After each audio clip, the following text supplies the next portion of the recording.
In the circuit shown in figure K is open. K क्या है? की है हमारा, ओपन है. The charge on capacitor C in steady state is Q1. Okay, now key is closed and at steady state the charge on C is Q2. Find the ratio Q1 upon Q2. देखिए बच्चों, ध्यान समझिएगा क्या कह रहा है कि K तो ओपन है, K ओपन है तो ये जो 2R है इसके थ्रू तो कोई करंट वगैरह फ्लो करेगा नहीं. तो आप सर्किट को पहले तो रीड्रॉ कीजिए.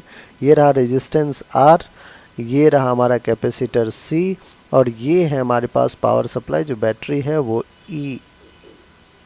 ठीक है, K ओपन है तो 2R का कोई मतलब नहीं है. अब ध्यान समझिएगा एक बात बच्चों, कह रहा है कि the charge on capacitor C in steady state is Q1. अगर स्टेडी स्टेट है तो हमारा कैपेसिटर ओपन सर्किट की तरह बिहेव करने लगता है. चार्ज जो होगा इस सर्किट में फ्लो ही नहीं करेगा.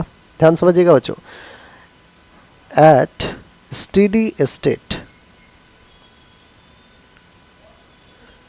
Current will be zero. Current क्या होगा बच्चों? जीरो. अगर करंट जीरो होगा तो इस रेजिस्टेंस से अगर करंट जीरो ड्रॉ कर रहा है तो आप ओम्स लॉ क्या कहता है? V equals to I into R. I अगर जीरो है तो V भी जीरो होगा. तो ये जो EMF है ये पूरा का पूरा EMF इसके एंड पे आ जाएगा.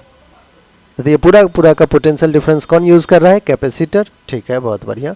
आप कहोगे कि सर कैपेसिटर के क्रॉस जो पोटेंशियल डिफरेंस है वो क्या आ चुका है? E आ चुका है. इस पे स्टेडी स्टेट में चार्ज कह रहा है कि Q1 है. तो बच्चों C इज इक्वल्स टू क्या होता है? Q upon V. यहाँ से हम लिख सकते हैं Q equals to C into V. यहाँ पे चार्ज Q1 है, Q1 is equals to C और पोटेंशियल डिफरेंस कितना है? E. ये रहा हमारा इक्वेशन. बाद में हमें रेशियो फाइंड करना है Q1 अपॉन Q2 का. नाउ की इज क्लोज्ड. अब क्या रहा है बच्चों? की को क्लोज कर दिया गया है. एक रजिस्टर R यहाँ पे था, यहाँ एक कैपेसिटर C था. की को आपने क्लोज कर दिया है. एक रेजिस्टेंस 2R है यहाँ पे और ये सब का सब एक बैटरी के साथ कनेक्टेड है जिसका पोटेंशियल डिफरेंस है E. कह रहा है कि now key is closed and at steady state, again at steady state charge on C is Q2.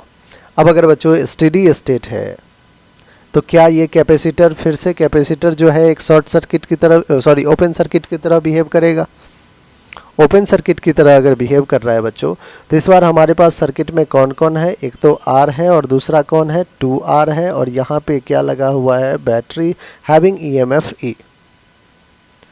अगर मैं आपसे कहूँ कि यहाँ पे वोल्टेज का ऑफ कोर्स सीरीज में है R और 2R तो वोल्टेज डिवाइडर बन गया है. वोल्टेज डिवाइडर बन गया है तो क्या हम वोल्टेज फाइंड कर सकते हैं क्या दोनों के क्रॉस? बिल्कुल कर लेंगे. सबसे पहले नेट रेजिस्टेंस अगर R नेट की बात की जाए तो R plus 2R will be 3R. R plus 2R series में है ना बच्चों, तो R प्लस 2R क्या हो जाएगा? 3R. करंट I की बात करें तो I will be E upon 3R. हमें इसके अक्रॉस 2R के अक्रॉस पोटेंशियल डिफरेंस फाइंड करना है बच्चों. कहोगे क्यों? क्योंकि 2R से पैरेलल में कनेक्टेड है हमारा C. तो अगर 2R के अक्रॉस पोटेंशियल डिफरेंस हम फाइंड आउट कर लेते हैं तो उसके पैरेलल में C है, C के अक्रॉस पोटेंशियल डिफरेंस आ जाएगा. Charge Q is equals to C into V use कर लेंगे. अब आइए 2R के क्रॉस वोल्टेज के लिए हम ओम्स लॉ यूज करेंगे. V is equals to I into R. R कितना है? 2R और I की वैल्यू कितना है? E upon 3R. सो E upon 3R into 2R. Cancel out कीजिए तो R ने R को कैंसिल किया. 2E अपॉन 3 पोटेंशियल डिफरेंस आ गया 2R के अबाउट. क्या यही पोटेंशियल डिफरेंस C के अबाउट होगा? और इस पे चार्ज कितना है बच्चों? Q2. तो Q will be C into V. C तो C ही रहेगा. V कितना है इस बार? 2E upon 3. ये रहा आपका इक्वेशन नंबर 2. हमें रिक्वायर्ड रेशियो चाहिए Q1 अपॉन Q2 का. Q1 क्या था बच्चों? C into E. From equation 1 Q1 क्या है? CE और Q2 कितना है? 2CE divided by 3. 3 ऊपर गया तो 3CE bye 2CE. CE cancel out एक दूसरे को कर दिया. हमारे पास आ रहा है रेशियो 3:2. ठीक है, जो रिक्वायर्ड रेशियो है वो क्या है बच्चों? 3:2. कौन सा है 3:2? Third option. और थर्ड ही हमारा क्या है? बिल्कुल करेक्ट ऑप्शन है. आई होप हर एक स्टेप आपको अच्छे से क्लियर हो गया होगा.